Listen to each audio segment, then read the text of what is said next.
Bayi yang sangat imut, lucu, dan menggemaskan. Tapi siapa sangka bayi ini akan menjelma menjadi seorang yang paling dibenci sepanjang sejarah.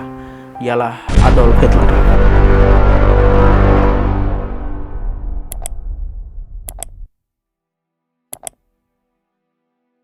Assalamualaikum warahmatullahi wabarakatuh. Halo semuanya. Adolf Hitler ya, siapa yang tak kenal beliau, veteran Perang Dunia Pertama, memulai Perang Dunia Kedua yang membunuh jutaan orang, memimpin partai Nazi Jerman, menjadi diktator di Jerman, membunuh kurang lebih 6 juta orang Yahudi selama peristiwa Holocaust. Ya, dialah Adolf Hitler. Sein Sowjetzeichen soll er vor sich hertragen und wir werden in unserem Zeichen wieder siegen.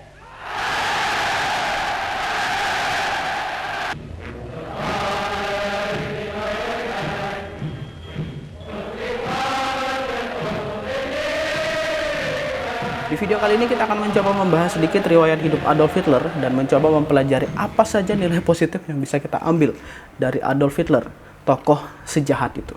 Ya, mari kita mulai. Adolf Hitler lahir di Braunau am Inn di wilayah Kekaisaran Austria-Hongaria. Ya, mudahan saya benar ya nyebutnya ya. Braunau am Inn, ya, Austria-Hongaria, pada tanggal 20 April 1889 dan beliau meninggal di Berlin, Jerman pada tanggal 30 April 1945 pada umur 56 tahun. Ya. Beliau ini adalah seorang politisi Jerman dan juga ketua partai Nazi atau dalam bahasa Jermannya disebut juga dengan nama National Sozialistische Deutsche Arbeiter Party, ya, atau NSDAP, ya, atau dalam bahasa Indonesia kita artikan saja Partai Pekerja Sosialis Nasional Jerman. Hitler menjabat sebagai kanselir Jerman sejak 1933 sampai 1945. Di Jerman ada dua jabatan ya, pertama ada presiden dan juga ada kanselir. Nah, kanselir ini kalau di beberapa negara mungkin setingkat dengan perdana menteri. Jika presiden itu adalah sebagai kepala negara, perdana menteri adalah kepala pemerintahan. Jadi perdana menteri lah yang memegang kendali terhadap pemerintahan yang ada saat itu. Nah, selain diangkat sebagai kanselir, Hitler kemudian diangkat juga sebagai diktator Jerman Nazi. Ya, sebenarnya bukan diangkat ya, tapi mengangkat diri sebenarnya sebagai diktator Jerman Nazi yang bergelar Führer, ya, atau lengkapnya Führer und Reichskanzler. Ya, mulai tahun 1934 sampai 1945. Nah, Hitler inilah yang menjadi tokoh utama Jerman Nazi selama Perang Dunia Kedua, terutama di wilayah Palagan Eropa. Dan Hitler pula lah yang memerintahkan pemusnahan terhadap etnis Yahudi melalui tragedi Holocaust. Adolf Hitler sangat mudah kita kenali ya dengan ciri khasnya kumis kotak.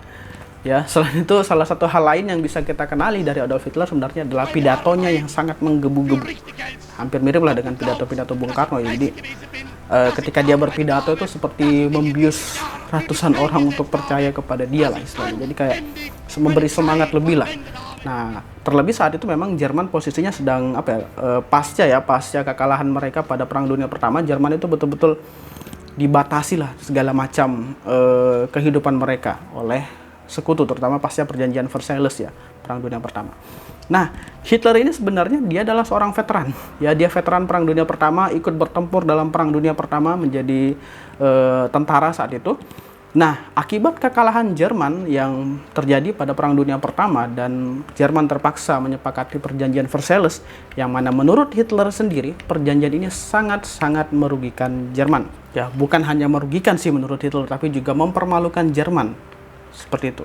Nah, disinilah awal mula muncul keinginan Hitler untuk balas dendam atas permasalahan tersebut ya. Dia itu sangat cinta tanah air ya, sangat cinta tanah air terhadap Jerman. Nah, Hitler itu ingin untuk membalaskan dendam Jerman atas penghinaan yang terjadi pasca Perang Dunia Pertama. Nah, Hitler kemudian bergabung dengan Partai Pekerja Jerman. Ya, Partai Pekerja Jerman itu semacam pendahulunya Partai Nazi lah. Nah, pada tahun 1919 dia bergabung. Nah, diangkat menjadi ketua itu pada tahun 1921 ya. Hanya berselang beberapa tahun kemudian diangkat menjadi ketua dan partainya berubah menjadi Partai Nazi.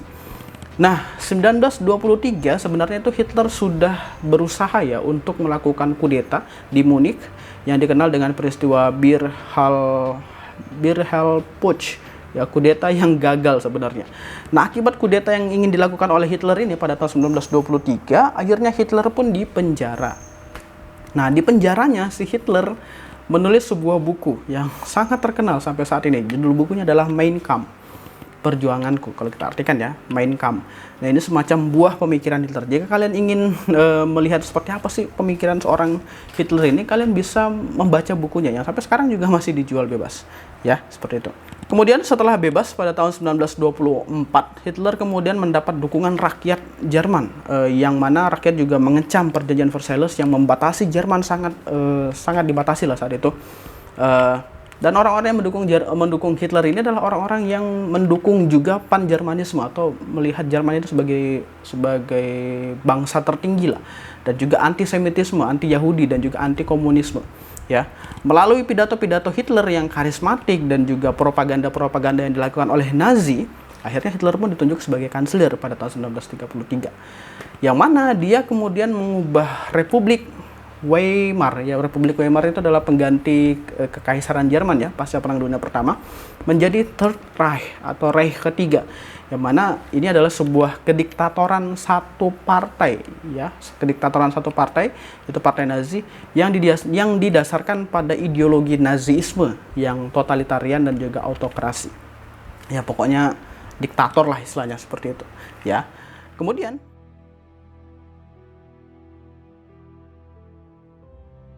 selama memasuki Perang Dunia Kedua, tujuan Hitler adalah mendirikan semacam pemerintahan yang mana terwujud hegemoni Jerman Nazi yang absolut di daratan Eropa. Jadi Hitler ini pengen supaya Jerman lah yang berkuasa atas seluruh Eropa yang luas itu. Ya, hal ini tercermin juga dalam kebijakan luar negerinya dan dalam negerinya, yang mana bertujuan untuk mencapai Lebensraum ya, atau ruang hidup bagi kaum Jermanik. Jadi dia pengen seluruh wilayah yang ada di Eropa itu menjadi ruang bagi orang-orang Jerman. Nah, Hitler kemudian memerintahkan Jerman untuk dipersenjatai kembali. Ya, walaupun saat itu dia melakukannya dengan secara diam-diam. Ya, soalnya Jerman ini masih di bawah perjanjian Versailles, yang mana Jerman dibatasi ya penggunaan senjatanya. Nah, Hitler diam-diam memerintahkan Jerman dipersenjatai kembali.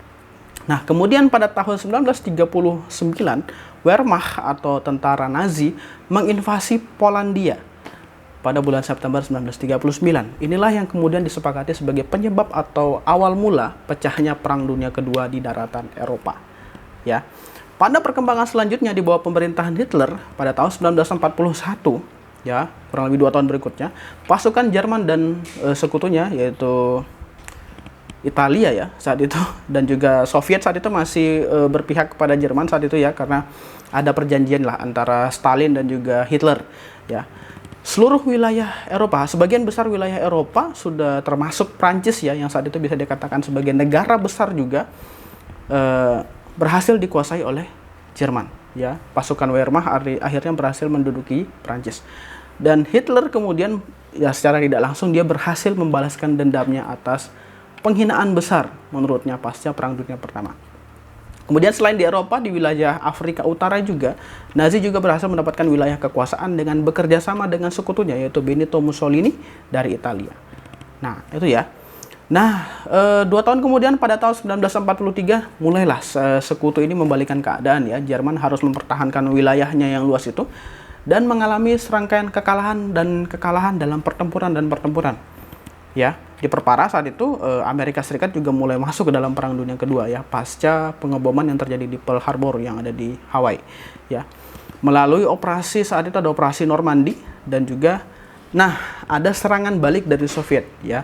Saat itu Jerman juga sudah menyerang ke arah Soviet ya, dan Soviet akhirnya berbalik dan masuk ke sekutu ya, menyerang balik, dan Jerman ini semakin terpojok saat itu. Nah, pada hari-hari terakhir perang, saat pertempuran Berlin berlangsung tahun 1945, ya, pasukan tentara merah dari Soviet akhirnya masuk ke Berlin, ke Jerman. Nah, tahun 1945, Hitler ini akhirnya semakin terpojok. Dia kemudian menikahi kekasihnya, yaitu Eva Braun, pada tanggal 30 April 1945. Dan kurang dari 2 hari kemudian, keduanya pun memutuskan untuk bunuh diri dengan menelan racun, kalau tidak salah ya, agar tidak ditangkap oleh Angkatan Darat tentara Soviet ya, tentara merah Soviet. Lalu mayat mereka pun dibakar. Kebijakan Hitler yang supremasis dan juga termotivasi oleh ras ini mengakibatkan kematian kurang lebih sekitar 50 juta orang selama Perang Dunia Kedua. ya, termasuk nanti ada 6 juta kaum Yahudi dan juga 5 juta etnis non-Jerman, ya, yang mana pemusnahan ini secara sistematis itu diperintahkan oleh Hitler dan juga rekan-rekan terdekatnya, ya, jenderal-jenderalnya dia atau marsekalnya Hitler.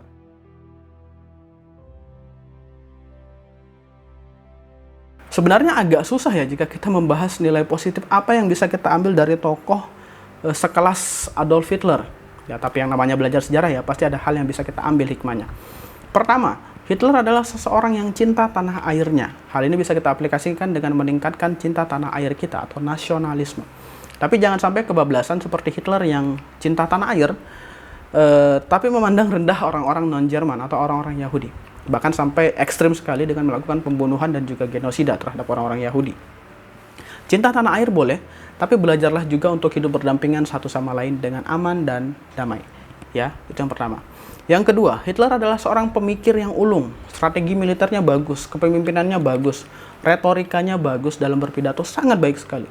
Nah, hal-hal semacam inilah yang sangat bisa kita tiru. Ya, pemikiran, kepemimpinan, dan juga kemampuan. Ya, itu yang kedua. Yang ketiga, selain nilai positif, hal yang bisa kita lakukan juga adalah mengambil nilai negatifnya. Bukan diterapkan ya, tapi mempelajarinya dan menjadikan hal tersebut sebagai pembelajaran kita di masa depan agar jangan sampai kita bisa berubah menjadi seseorang seperti Hitler atau ya mirip-mirip Hitler lah, seperti itu. Itu yang ketiga. Sebagai penutup, saya rasa kita harus berterima kasih ya sebenarnya pada Hitler, kehadirannya sudah memberikan kita pelajaran dalam sejarah agar jangan sampai berubah menjadi seseorang seperti beliau. Ya, banyak juga sebenarnya tokoh-tokoh lain yang bisa kita bahas ya, bukan hanya ada Adolf Hitler ya, tapi juga banyak diktator-diktator lain yang bisa kita pelajari. Sekian dari saya Renaldi, terima kasih sudah menonton video ini. Jika kalian memiliki pertanyaan, silahkan tanyakan di kolom komentar yang ada di bawah. Jika kalian merasa konten ini bermanfaat, pertimbangkanlah untuk subscribe channel ini. Sekian dari saya, jika ada salah kata mohon maaf, saya akhiri. Assalamualaikum warahmatullahi wabarakatuh. Viva Historia.